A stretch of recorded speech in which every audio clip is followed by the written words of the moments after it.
So yan guys, good afternoon, good day, good morning sa inyong lahat. Another sharing of experience. Dito naman tayo ngayon sa Baguio City. And we are staying here at the Venus Park Hotel. And share ko sa inyo yung aming room na kinuha for our accommodation here. So, start na tayo.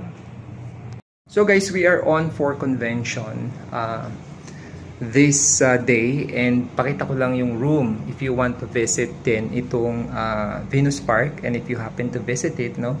So we book a standard room, no, for double. Ito good for 4 na. So ganito itsura niya para lang pakita ko. Simple lang, very simple lang siya, no.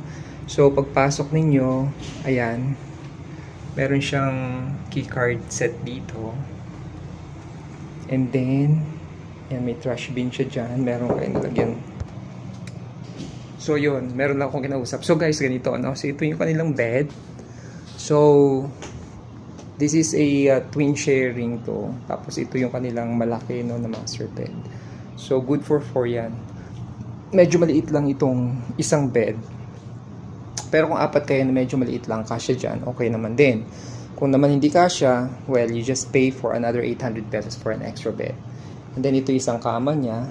Tapos yun, may mga paintings dun sa walls, ibabaw ng kanilang headboard, no? Tapos ayan, ito yung nalagyan ng keys, no? Card key na rin sila. Tapos may phone. And then merong LED TV. May safe box din na pwede nyo gamitin. And then what's good is they have sleepers, no? Yung mga chinelas kayo dyan. Ilan kayo. And of course may AC tayo, no? So ganyan yung AC nya. And ito yung kanilang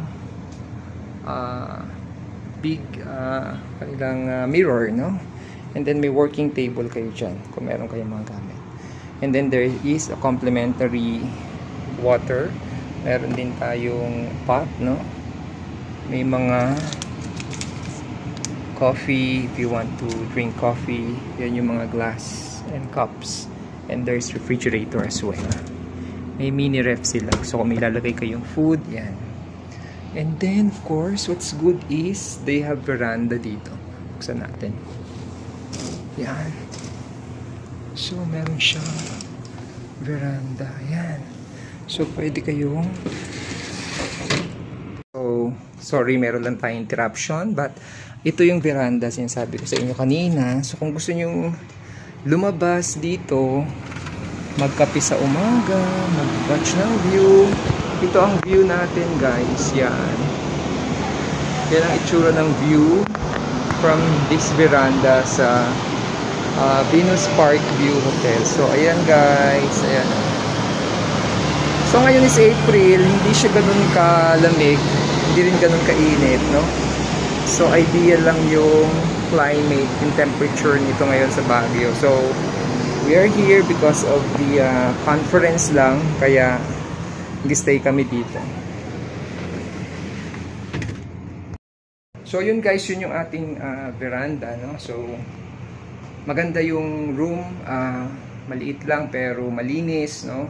Simple at yeah, maganda mag-stay dito. So yun yung itsura ng ating veranda. Maganda, ito yung nagustuhan namin dito. Maganda yung kanyang spot. Okay, check natin yung restroom. So, yung restroom niya, maliit lang din. Simple lang din, no? So, yan. Meron tayong lalagyan, dito, saksakan dito. Ito yung kanyang sink. Tapos, meron tayong mga available na toiletries, no? Ito yung kanyang toilet bowl. Of course, meron tayong toilet paper. And then, yung ating mga fresh towels. Meron mga shampoo dyan. And then meron siyang hawakan dito. And then ganyan yung shower niya. So ayan guys. Ganyan yung tsura niya. So small but neat, no? So okay naman siya. So yun guys. And just sharing of experience sa inyo. So yung mga pinupuntahan natin, yung mga pinapasyalan natin, kinakainan natin, I just want to share it with you, and this is a sort of diary for me as well, no? Instead of putting my mga memories into CDs like I used before, no, nilalagay ko doon, pero in the long run nasisira din siya. So I decided to put all of this in YouTube, and at least I can share it with you also. So para kung gusto niyo din pumunta, may matutunan din kayo at malaman nyo rin kung paano ito gawin. So yon guys, may mga iba pa kaming adventure dito, at if ever na kaya ko mag-vlog, iba-vlog ko para maipakita ko sa inyo. So yun lang guys, thanks for watching. At please, kung gusto nyo pong panoorin pa yung mga ibang lugar na pinupuntahan namin, kinakainan namin, marami ako sa mga videos ko niyan. Please kindly support and subscribe to my channel para po continue tayong lumago. So yun guys, thanks for watching. Bye bye.